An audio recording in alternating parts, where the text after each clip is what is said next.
Jadi salah satu mukjizat Nabi Pak diberitahu apa yang orang lain nggak tahu Pak. Yang ngasih tahu siapa? Jibril. Ya, yang ngasih tahu Jibril tuh Pak.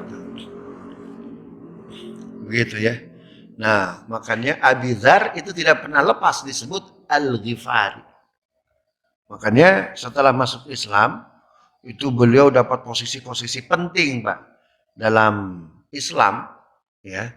Itu ada sebagian kalangan munafik yang hatinya agak dekil. Manggilnya bukan Abi Dzar, Ghifar, Tan. Orang dari begal ke sini. Kata Nabi, la takul ghifaron fa innal ghifara minal ghafur. Jangan pernah memanggil ghifar itu orang yang suka begal. Tahukah ghifar itu diambil dari kata ghafur? Bukankah Allah Maha Pemaaf? Oh, luar biasa Pak ya. Bukan nggak Allah Maha Pemaaf? Seperti Uzza, Uzza, Uzza. Kata Nabi, Uzzak min Azizi. Itu Tuhan kamu namanya Uzza, itu diambil dari nama Tuhanku Al-Aziz. Jadi sebetulnya Tuhanmu dengan Tuhanku beda dikit katanya. Maka bergabunglah karena kita nggak beda jauh kata Nabi itu Pak. Begitu tuh Pak ya. An Abi Dzarrin dari Abi Dzar qala dakhaltul masjida wa Rasulullah sallallahu alaihi wasallam jalisun.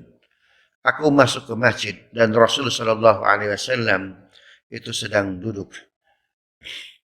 Falamma ghabat syams, ketika matahari terbenam, qala Nabi bertanya, "Ya Aba Dzar, wahai Abu Dzar, hal tadri aina tadhhab hadhi?" Tahukah kamu itu matahari pergi kemana? Kan menjelang maghrib matahari terbenam. Tahu nggak Abu Dzar, itu matahari perginya kemana? Ya, qala qultu Allah wa rasuluhu a'lam. Tentu Allah dan Rasulnya lebih tahu. Qala Nabi menjawab, fa innaha tadhhabu fatasta'dhinu fis sujud. Tahukah Abu Dzar, sesungguhnya matahari itu dia pergi minta izin kepada Allah untuk sujud. Ambai.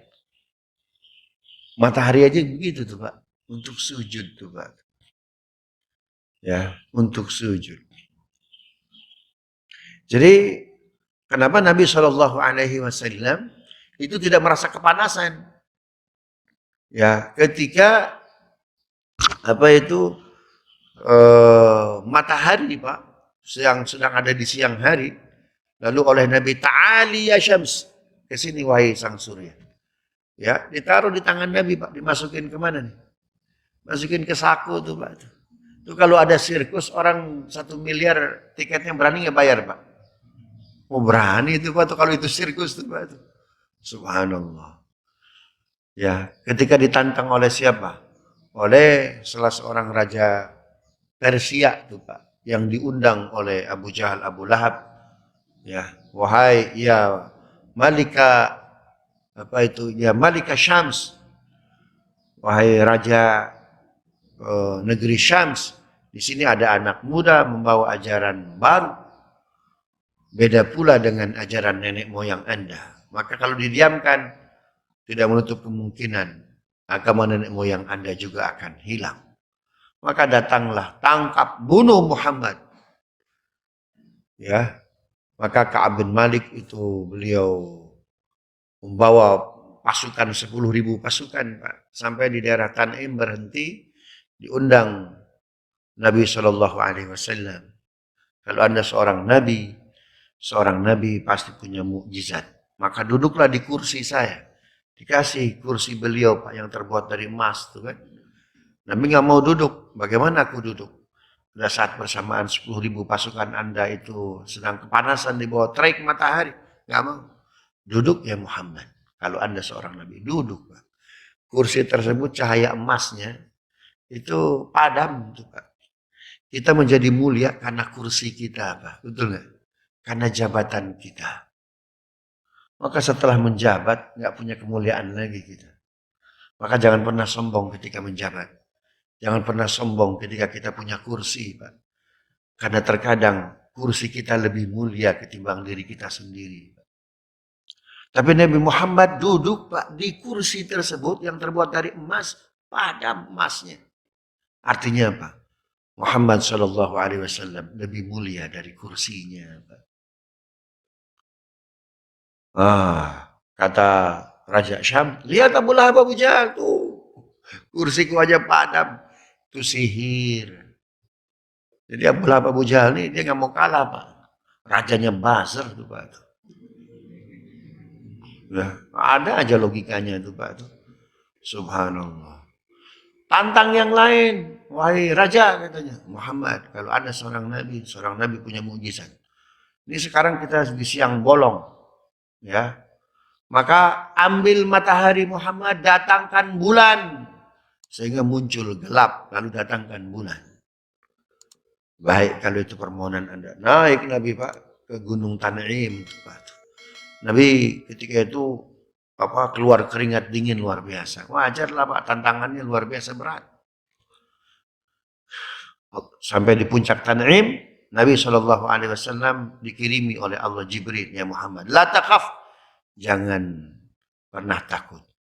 Wasta'inu bis sabri was salah, innallaha ma'as sabirin. Salat Muhammad 2 rakaat. 2 rakaat Nabi salat. Salat apa? Salat hajat. Ya. Itu kejadiannya before Isra Mi'raj, Pak. Karena istrinya menyaksikan. Siapa? Khadijah. Yang mendampingi Nabi Khadijah dan Abu Bakar. Ya. Nabi sholat 2 rakaat. Setelah sholat 2 rakaat, kata Jibril, Muhammad perintahkan matahari untuk menghampirimu, menghadapmu. Oh, subhanallah. Turun matahari Pak, dipegang. Kenapa nggak panas Pak? Karena matahari gimana panas? Karena sama-sama ahli sujud, Pak. Mbak, ya, karena sama-sama ahli sujud. Subhanallah.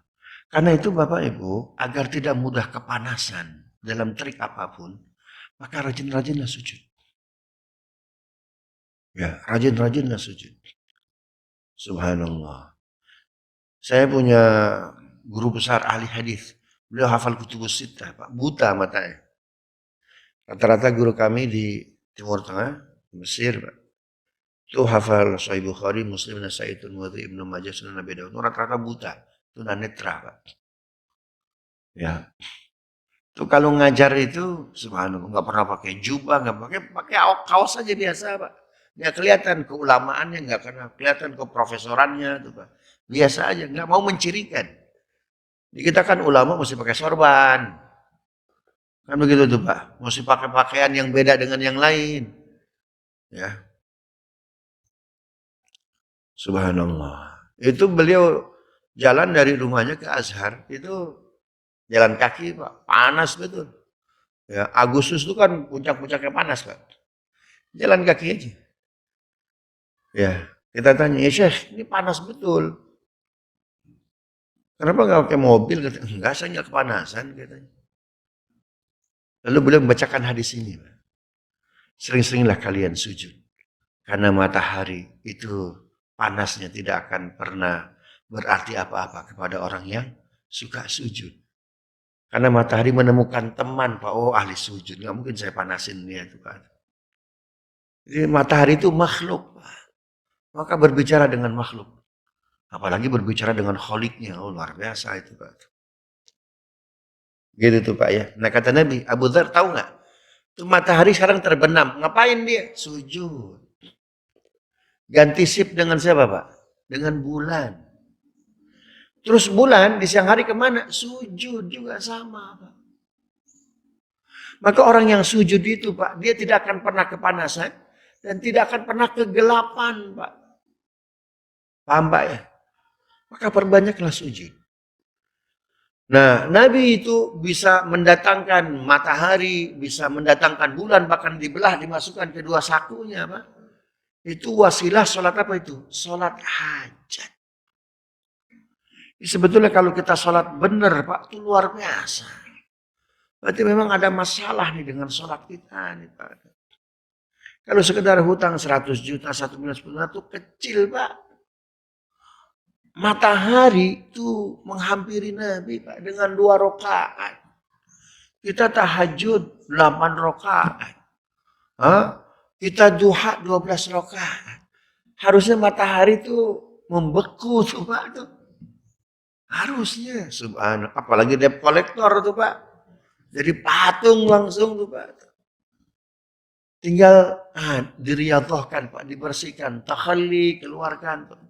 Karakter-karakter buruk. Berarti ada masalah memang dengan sholat kita itu Pak. Ya, ada masalah dengan sholat kita. Subhanallah. Caranya bagaimana? Takhalli itu ada ilmunya Pak. Sebagian ulama coba bertarekat kan begitu. Tarekat itu Bapak Ibu yang dimuliakan Allah, awas hati-hati. Oh kalau begitu bertarekat berarti banyak-banyak dong hadis palsu yang akan saya amalkan, hadis dhaif yang saya amalkan. Kata siapa? Ibnu Taimiyah memuji tarekatnya Syekh Abdul Qadir Jailani.